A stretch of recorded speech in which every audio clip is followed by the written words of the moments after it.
So this is going to be more of a rant video. I do these once in a while just because, well, some things in the game I just want to rant about that deserve it.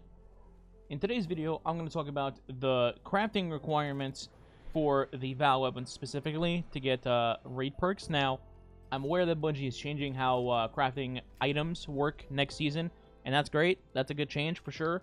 But I want to rant about this specifically for two things. Because right now, it sucks. And two, let's not have this happen again in the future. Let's say for like King's Fall, assuming King's Fall is the next raid that comes out. So what I'm talking about is when you go to craft, let's put my linear fusion here on the screen. Item locked. Okay, that's another change that really should be changed, by the way. Locking and being item slot shouldn't matter. Anyway, so for this weapon, for this particular perk, it's a regular perk, so it costs basically nothing. Costs all the normal materials that you would need to craft this in this slot, right? So like I said, an alloy, blah blah blah, all that good stuff, right? Now, if you want to craft a raid perk, so in this case, bait and switch. If I want to go from regular bait and switch to enhanced bait and switch, I need 70 drowned element. 70! Now, this is not to be confused with drowned alloy, which is what you get for dismantling raid weapons. Not the same thing. Sorry, that was Resident Alloy, I'm an idiot. Not the same thing as drowned alloy.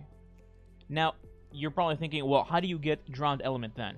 Well, let me tell you. So here's what you need to do. You need to go into the raid. Then, you need to pray for a miracle that you get a red border weapon.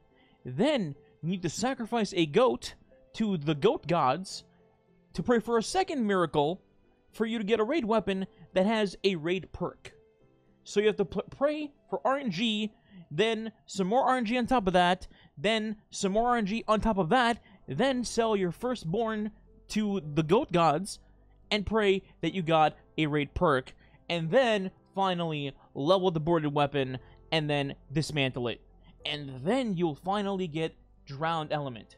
By the way, speaking of all of that, and you seeing I have 36 on my screen out of 70, you want to guess how many raids I've done so far since the raid is launched? Hold, please. The answer is a fuck ton. Now, granted, not all these clears are looted clears. I get that. I'm not going to say these are all looted clears. But I've done every raid since launch 3 times a week to get the maximum amount of loot. And then you can incorporate like normal and then master challenge loot into there as well. So I've looted a metric F ton of times is basically what I'm saying. And we're what? Let's see. The date today, as of recording this, is May 2nd. And the raid came out, what, in March? March? Maybe the first week of April? Maybe? At that? Sorry, I don't know what I was thinking. It was indeed March 5th. So it has quite literally been just about 2 months since raid launch. And I still, let's go back to the game, I still have half of the required drowned element to put a single perk on my freaking raid weapon, which, by the way, I had to get 5 red borders for just to craft this thing. Like, what? Who thought this was a good idea? Like, I'm not trying to trash talk or anything, but, dude, I've done every raid for 2 months, and that includes the guaranteed 2 red border weapons you get per week from the raid, and I have half the elements needed. Half! Jesus, dude. This is why I wanted to rant about it, because this is insane. I can't imagine somebody who doesn't play the game every day like me for a job doing this and thinking, hey, I want bait and switch enhanced on my Cataclysm. Oh, wait, I have like 2 drowned element out of 70. I'll just go fuck myself. In-game, of course. In-game. So that's it. That's what I wanted to rant about.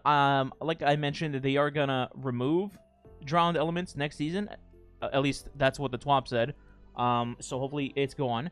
But in the future, let's not do this. If you're going to do this, I'm fine with having raid materials in raids for raid weapons. And if you're going to craft them, by the way, just before I even continue that, can we make it so that adepts are for normal and then the crafted weapons are on master? So crafted weapons in master King's Fall And then you can have your materials, and just don't make the materials insanely hard to get like this.